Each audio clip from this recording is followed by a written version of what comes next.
As we move more specifically from the general topics of board governance into some specific topics that you need to know about as an attorney serving on a board, where we begin that analysis is with the duties of the board of directors.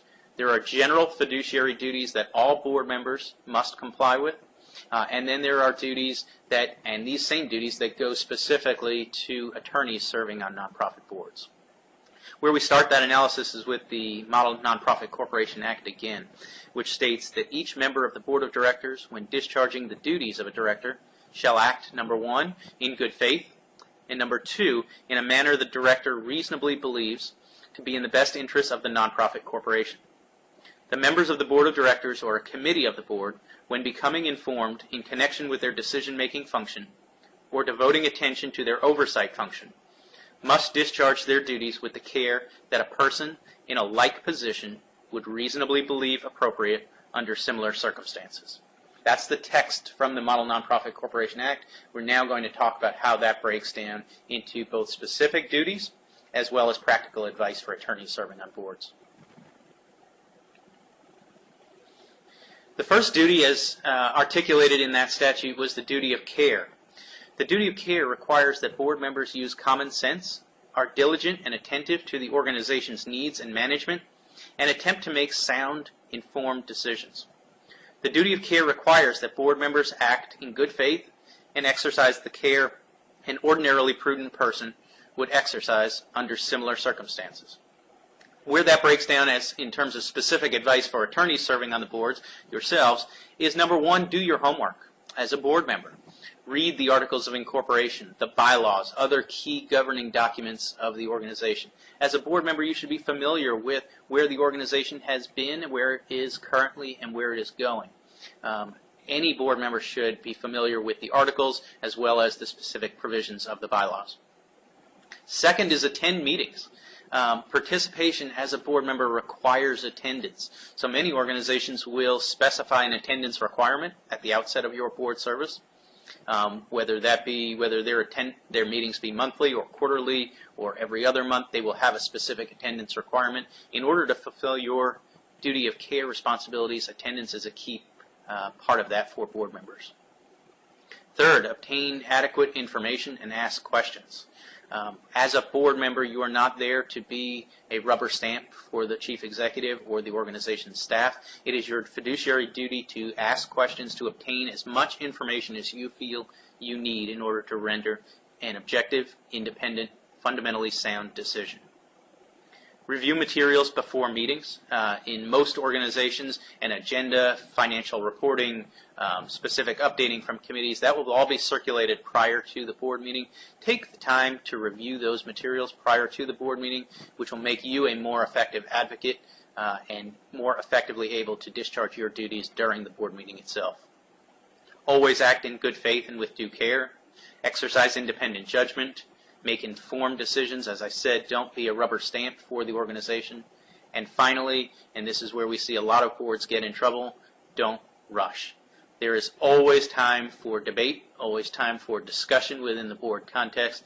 As I said, obtain as much information as you feel you need in order to make a sound business decision as a board member of the organization.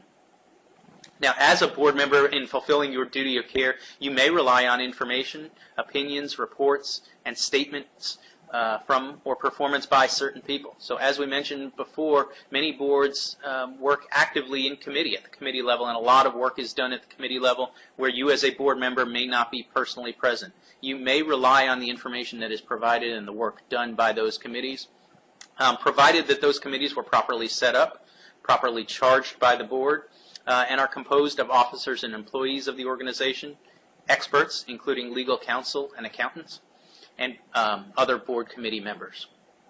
You may rely in good faith and with due care, but however, that cannot be blind faith. So if there are questions that arise from the committee level, or if you have specific questions about anything that you're hearing from the committees or board members, it is still your responsibility to provide that oversight and ask the needed questions.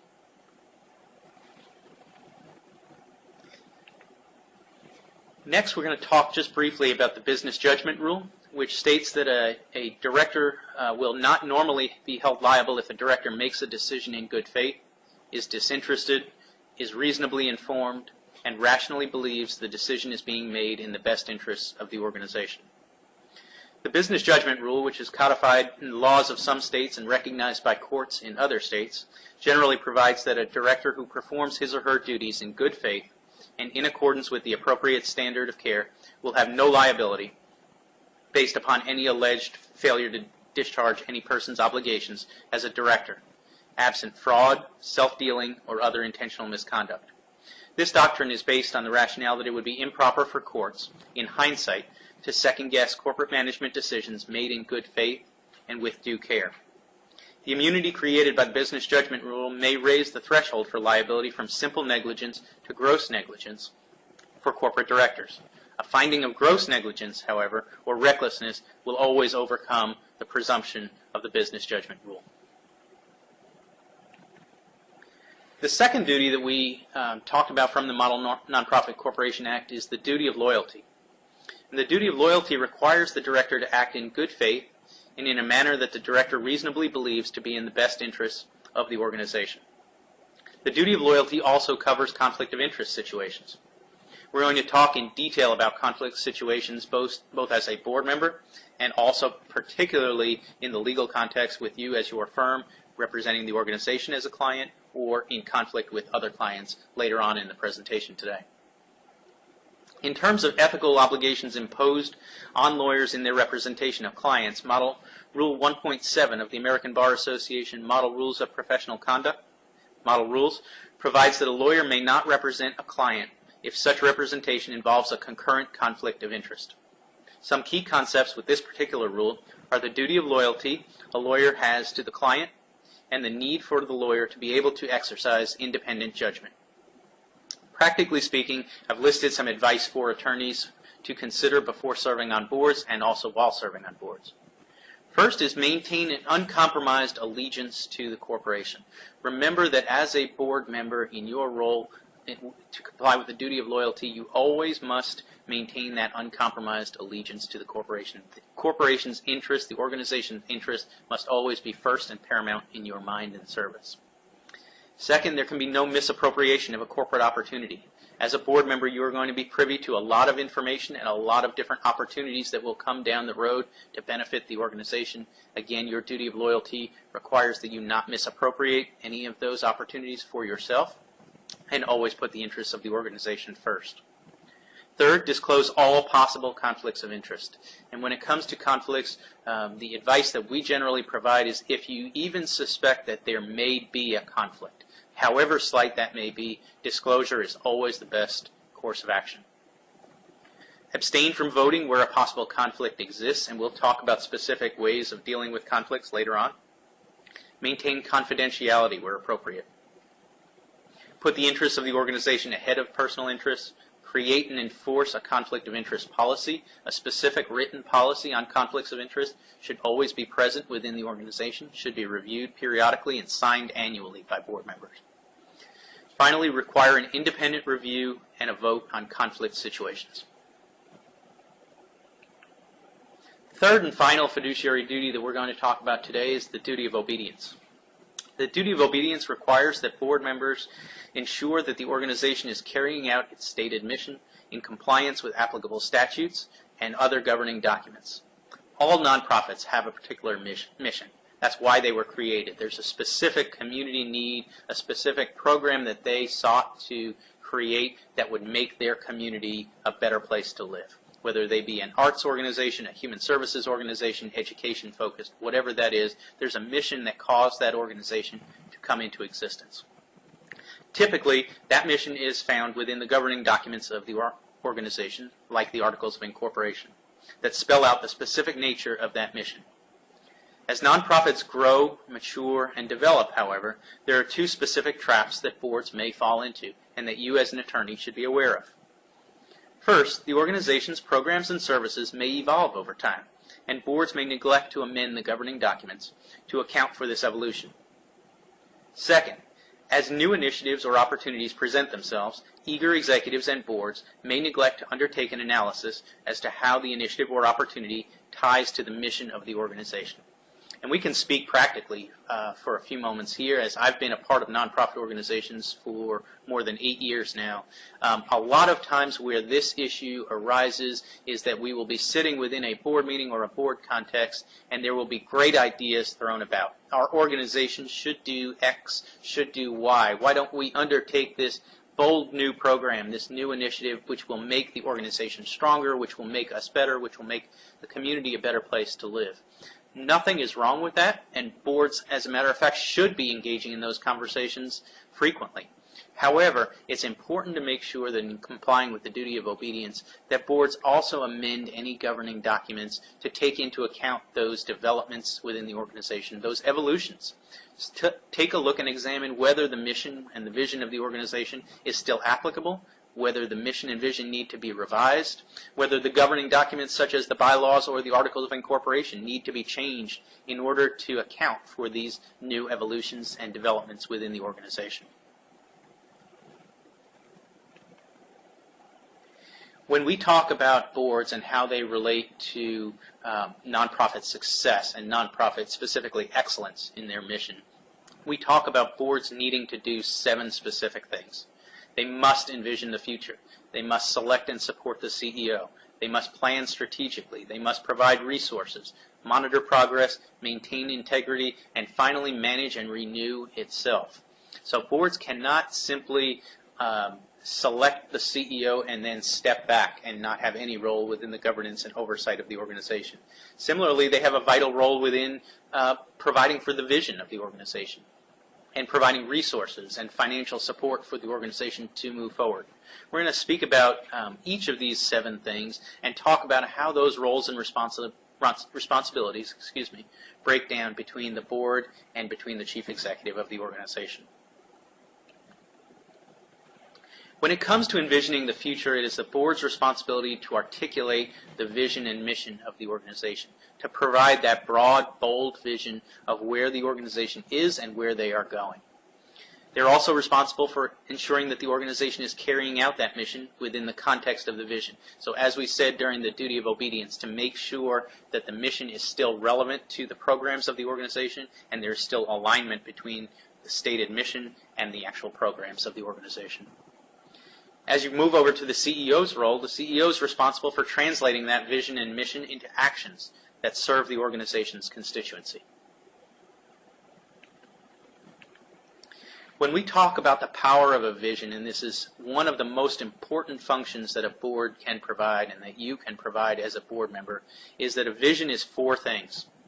A vision is vivid, compelling, convertible, and value-laden. Let's just step back and talk about each of those briefly.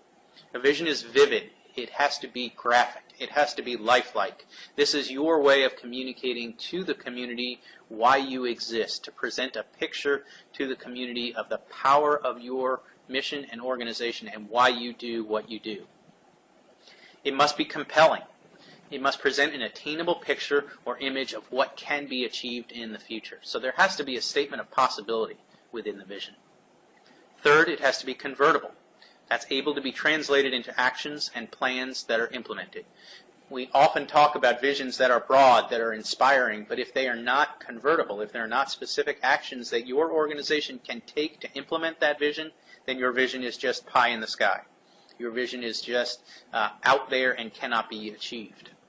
And fourth, it has to be value-laden, tied to the intrinsic values of the board and of the organization itself, connected to and articulating deeper values and hopes for the future. Just as importantly as articulating a vision for the board is maintaining that vision's consistency, continuing to articulate that vision and mission throughout time, because a vision can be lost if it's not regularly communicated. Just to provide an example of one of the most powerful vision statements that we have from our nation's history, was President Kennedy in his address to Congress on the urgent national needs on May 25, 1961. President Kennedy stated, "I believe that this nation should commit itself to achieving the goal, before this decade is out, of landing a man on the moon and returning him safely to the Earth.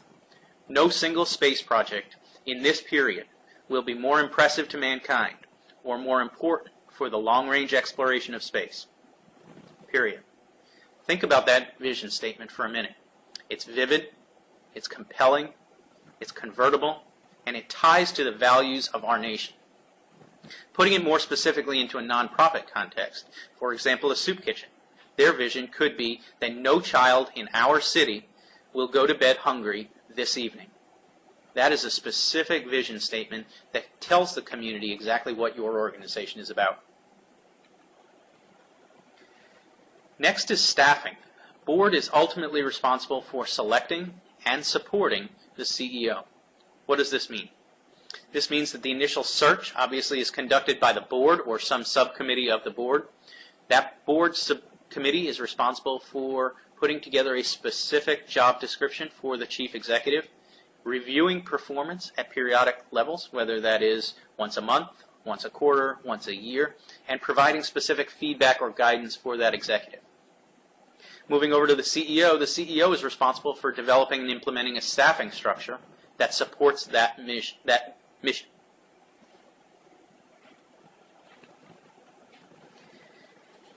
A board also has a planning function. The planning function is to develop and implement a strategic plan. So one of the most frequent ways that my organization, the Center for Nonprofit Excellence, works with and through boards is in the strategic planning process. So we will typically go in and work with a board as they put together their strategic plan for the organization, how they're going to adopt that, and even more specifically, how they're going to monitor its success. That's an incredibly important provision for a board and an incredibly important process that you can be a part of as an attorney serving on a board. The CEO is responsible for translating that strategic plan into an operational plan. So what specifically is the organization going to do on a monthly or quarterly basis to implement that strategic plan? How is that organization, how is that chief executive going to provide regular information to the board to help it monitor that progress?